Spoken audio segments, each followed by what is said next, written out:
오늘의 명작 다이제스트 극장은 모두 5편에 걸쳐 제공되는 단테 알리기에리의 신곡 두 번째 이야기로 지옥 2편입니다. 제7권. 여기에는 깨진 암석들이 둥글게 쌓여 원을 이루고 있는 거대한 바닥이 있었습니다. 험한 암석이 톱니처럼 우뚝 솟은 산처럼 쌓여 있었습니다. 그 좁은 바위길을 겨우 뚫고 나가니 바위 틈 사이에 옛날 크레타 섬에서 주민들을 공포에 떨게 했던 반인반수의 미노타우로스가 누워서 지키고 있었습니다. 이 괴물은 누워 있다가 그들을 보자 분노에 떨면서 자신의 몸을 물어뜯기 시작했습니다. 이 기영하는 크레타 섬의 왕 미노스의 왕비 파시파에가 바다의 신이 보내준 숫소를 사랑하게 되어 나무로 만든 암소의 몸속으로 기어들어가 태어난 것입니다. 미노스 왕은 그를 미궁 안에서 나오지 못하게 한 후 매일 아테네의 소녀 7명씩을 잡아먹고 살게 했습니다. 아테네의 왕 테세우스는 붕괴하여 크레타 섬에 가서 그를 죽여버렸습니다. 그래서 그의 혼은 피에 굶주린 포악과 잔악의 상징이 되어 여기에 갇혀 문지기 노릇을 하고 있었습니다. 이 괴물아, 나는 너를 죽인 아테네의 왕이 아니다.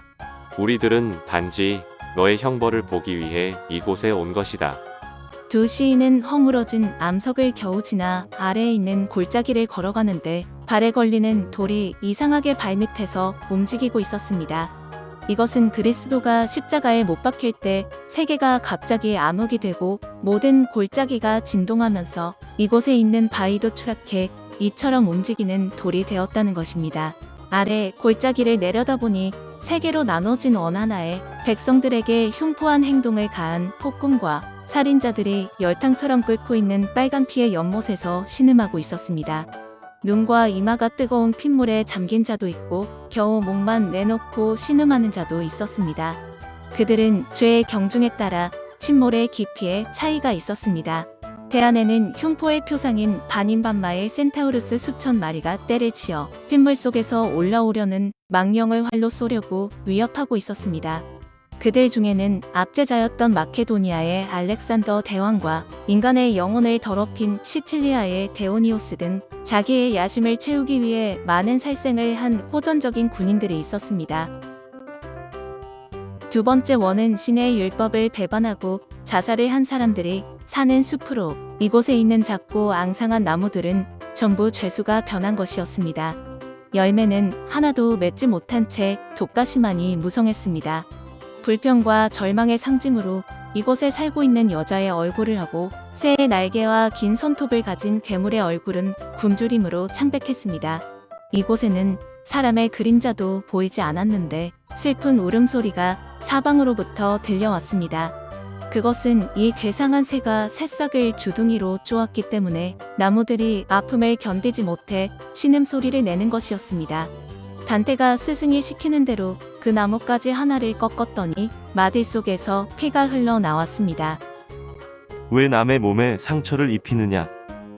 나무들의 고통 속에서 화를 내는 소리가 들려왔습니다. 이 나무는 시칠리아 왕 페데리코 2세의 고관이었던 피에르 텔레비니에의 화신이었습니다. 그는 평민으로 웅변과 학식이 뛰어나 명예로운 지위를 얻었으며 공도 많았던 사람이었습니다. 그러나 만년의 정적들의 모략으로 국왕의 총애를 잃고 눈알까지 빼앗긴 채 유패를 당하자 절망 끝에 자살을 했습니다. 이때 벌거벗은 두 개의 그림자가 가시덤불에 상처를 입은 채 악마들에게 쫓겨 숲을 헤치고 오더니 죽어버렸습니다.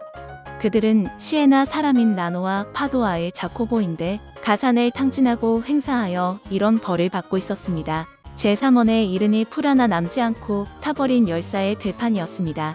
이곳에는 신을 모독한 사람이 가장 많았습니다. 그들은 뜨거운 모래 위에 엎드려 있었는데 인륜을 더럽힌 자와 노동의 대가를 부당하게 착취한 불로소득자들이 죄의 무게에 따라 속도를 달리하며 때를 지어 달리며 헤매고 있었습니다. 쉴 새 없이 내리는 불줄기가 이 나체의 죄수들을 괴롭히고 있었습니다. 불꽃이 점점 모래땅 위에 쌓여 불바다를 이루자 망령들은 손을 휘젓고 발을 구르면서 계속해서 몸부림을 치고 있었습니다. 10살을 지나니 한 줄기의 빨간 피에 강이 흐르고 있었습니다. 이 강물은 부리가메에서 흐르던 물과 같았습니다.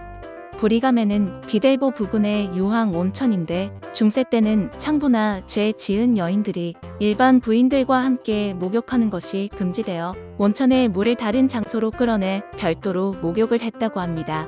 베르길리우스는 이 지옥의 늪과 강물은 태고의 황금 시대는 제외하고 그 후 죄와 고통으로 가득 찬 각 시대에 흘려진 눈물이 지하를 뚫고 흘러 지옥의 내를 이뤘다고 했습니다. 여기에 지옥 죄수들의 눈물과 폭군 자객의 피와 여러 지옥의 모든 더러운 것이 합쳐져서 이루어진 것입니다. 이것은 형벌의 좋은 도구가 된다고 말했습니다. 이 강은 아케론과 스트제 강인데 열사의 한 복판을 흐르며 질병을 퍼뜨리고 물이나 냇가에 불꽃을 끈 후 대마왕이 사는 최저 지옥의 얼음지옥으로 흐른다는 것입니다. 이곳을 지나는 강가에서 단테는 여러 죄수들 가운데서 얼굴이 그을려 모습을 제대로 볼 수 없게 된 그의 은사 브루네토 라티노를 간신히 발견했습니다. 그는 단테에게 상당한 영향을 미쳤던 사람이었습니다. 그래서 단테는 누구보다 가장 큰 존경을 보였습니다.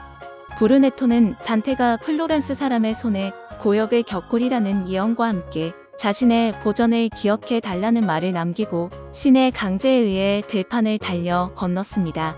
강물이 그치는 곳에 이르러 베르길리우스는 단테에게 허리에 메고 있는 띠를 물속 깊이 던지게 하니 한 마리의 기괴하고 큰 짐승이 짙은 안개 속에서 떠올랐습니다.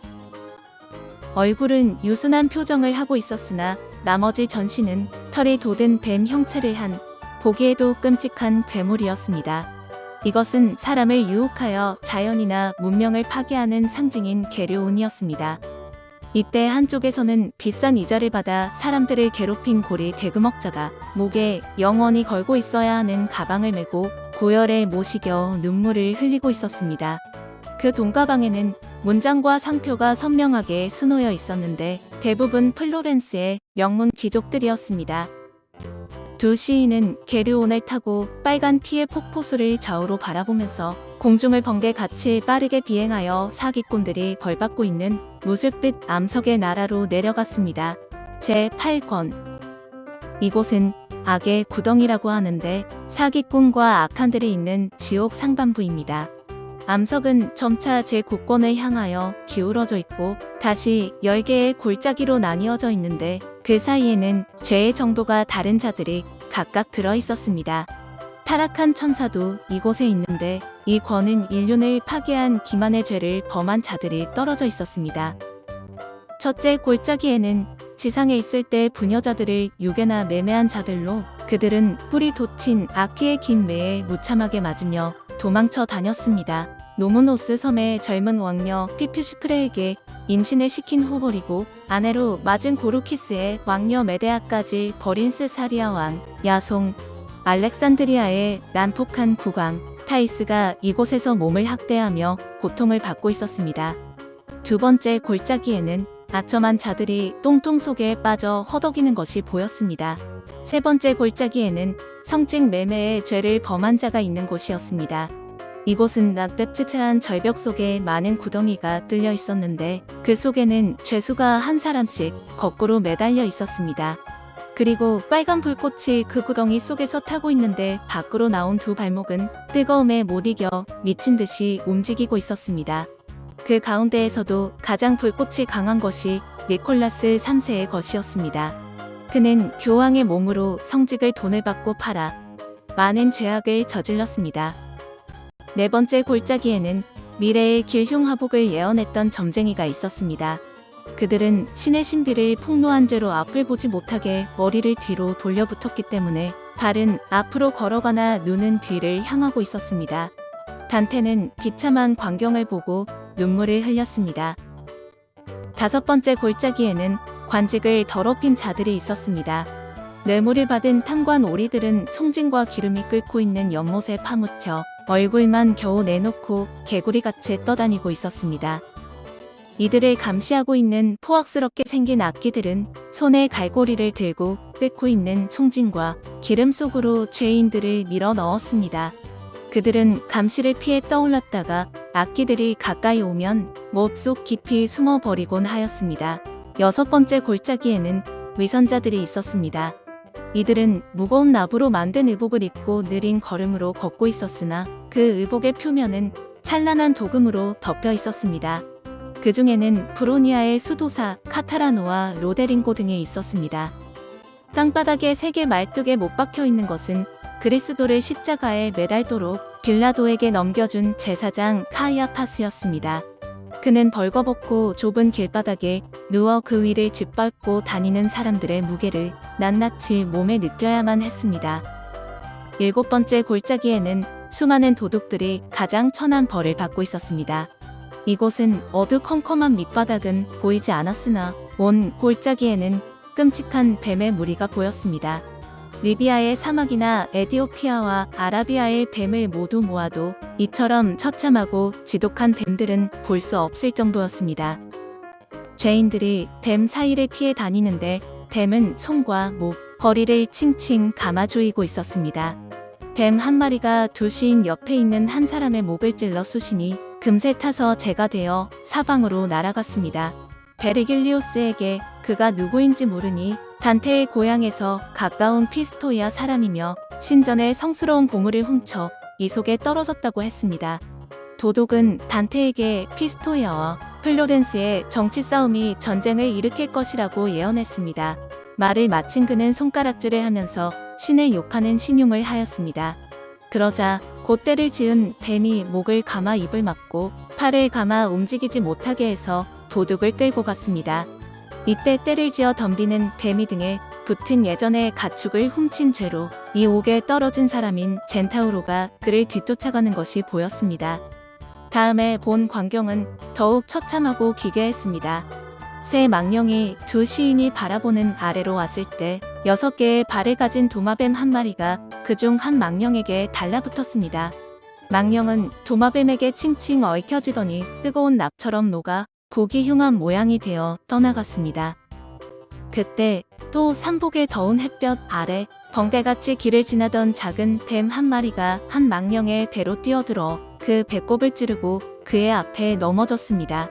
찔린 사람은 열병에 걸린 듯 하품을 하면서 뱀과 서로 쳐다보다 연기를 토했고 그 연기는 서로 섞였습니다. 이것을 보고 있는 동안에 그 사람의 사진은 비틀어지고 얽혀서 얼굴이 변하면서 뱀의 몸이 되고 뱀의 몸은 인간의 모습으로 변해갔습니다. 뱀으로 변한 망령은 소리를 내며 바위 틈으로 도망 다니고 있었습니다.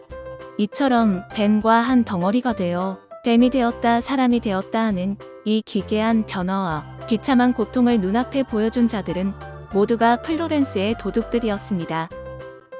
8번째 골짜기에는 권모술수의 죄를 범한 자들이 있었습니다. 사람이 타고난 재능을 남용하여 권모술수로 죄를 지은 죄인들이었습니다.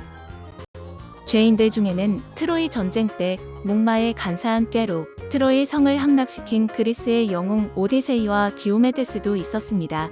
그들은 관계의 대가로 화염에 쌓여 고통을 받고 있었습니다. 9번째 골짜기는 이간 중상자와 책동자가 있는 곳으로 그 참혹한 광경은 말로는 형언할 수 없을 정도였습니다.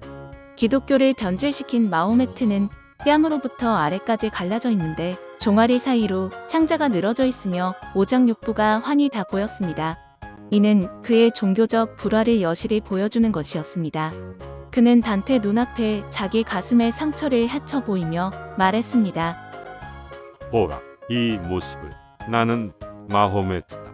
나보다 앞서 가고 있는 이마로부터 얼굴까지 갈라져 있는 사람은 이슬람교 안에서 최초의 분파를 만든 나의 사위인 알라이다. 여기에 있는 악귀들은 우리들이 본회의 길을 한 바퀴 돌아오면 다시 칼로 무참하게 갈라놓는다. 그것은 우리들의 상처가 다시 아물었기 때문이다. 이슬람교 주인 마호메트는 단테의 지상의 옷차림을 보고 현세에 돌아가면 헛된 교파 싸움만 하고 있는 돌치노에게 충고해달라고 하였습니다. 돌치노는 바루마의 세가렐리의 제자였는데 공산적 경향이 있었으며 재상과 여성의 공유를 주장하였습니다. 목을 베이고 코를 눈 아래까지 깎이고 귀가 한쪽만 있는 사나이가 목구멍을 열어 말하는데 그는 루마니아의 각 도시에 분쟁의 씨를 뿌린 피에르 다메드치였습니다. 그 옆에 혀를 잘려 묵묵히 있는 것은 시저가 로마 공화국에 선전포고를 하게 한 호민관 쿠리오였습니다. 손이 잘리고 남은 팔만을 어두운 공중으로 올리고 있는 것은 결혼을 위해 플로렌스를 두 파로 분열시켜 전쟁의 원인이 된 폰델몬테 가문의 모스카였습니다. 프랑스의 귀족이며 연애 시인 벨트란드 데 보르는 머리가 없는 몸뚱이로 자기의 머리를 손에 들고 걸어가고 있었습니다. 손에 달려있는 머리는 그의 몸뚱이를 바라보며 아 하고 슬프게 한숨을 지었습니다. 그는 영국의 왕자 헨리를 사주해 부왕인 헨리 2세를 반역하게 한 자였습니다. 결합되어 있는 두 사람의 사이를 벌어지게 했기 때문에 이렇게 머리와 몸뚱이가 잘린 것입니다. 10번째 골짜기에는 연금술사와 화폐 위조자들이 벌을 받고 있었습니다. 여기에 있는 기만자들은 엎드려 배로 기어다니거나 타인의 어깨 위에 매달려 있거나 혹은 네 발로 바에 길을 기어다니고 있었습니다. 그 썩어 문드러진 몸에서는 악취를 풍기고 있었습니다. 그들 중에는 머리부터 발목까지 부스럼으로 덮인 채 서로 얼싸안고 견딜 수 없는 가려움을 참지 못하고 손톱으로 긁고 있는 두 사람이 있었습니다. 한 사람은 몸을 공중으로 뛰어나를 수 있다고 사람을 속이고 또 한 사람은 화폐를 위조한 연금술사인데 이들은 이미 시에나에서 화형을 당했습니다. 이때 곱게 풀린 산돼지처럼 광포하게 달리는 두 개의 망령이 달려와 그중 하나는 연금술사 한 사람에게 덤벼들어 목덜미를 물고 배를 땅바닥에 문질렀습니다. 이것을 보고 떨고 있는 한 사람의 말에 의하면 이 폭행자는 위조한 유언장으로 유산을 횡령한 플로렌스의 사람이고 또 한 사람은 지플로의 왕 지니라의 딸로 어둠을 타서 아버지와 근친 상간을 한 미류라의 넋이라고 했습니다. 그리스의 신호는 강계를 써서 트로이의 포로가 되어 그리스 군대가 남겨두고 간 목마를 성내로 끌어들도록 함으로써 성을 함락시킨 간첩이었습니다. 그는 몸이 손등에 번지고 열병에 걸려 전신에서 열기를 발산하고 있었으나 한 방울의 물도 얻지 못한 채 말할 수 없는 고통을 받으며 신음하고 있었습니다. 이 지옥은 마왕의 지옥에 가장 가까운 곳으로 사방이 어두웠습니다. 이때 천둥 소리보다도 더욱 무서운 소리가 들려와서 바라보니 높은 탑이 늘어선 것 같은 검은 그림자가 보였습니다. 그것은 마치 시에나 성의 북쪽에 있는 성 몬테레치오네의 12층 탑과 흡사했으나 베르길리우스는 그들이 거인이라고 알려주었습니다. 그들은 자신의 힘을 너무 과신하고 신에게 반역을 꾀한 자들이기 때문에 이제는 그 팔을 철쇠로 묶고 움직이지 못하게 하고 있었습니다. 넓은 얼굴은 로마의 성 베드로 성당에 있는 청동으로 만든 길이 7피트 반이나 되는 거대한 종만하였으며 골격도 역시 거대했습니다. 신곡 세 번째 이야기로 이어집니다.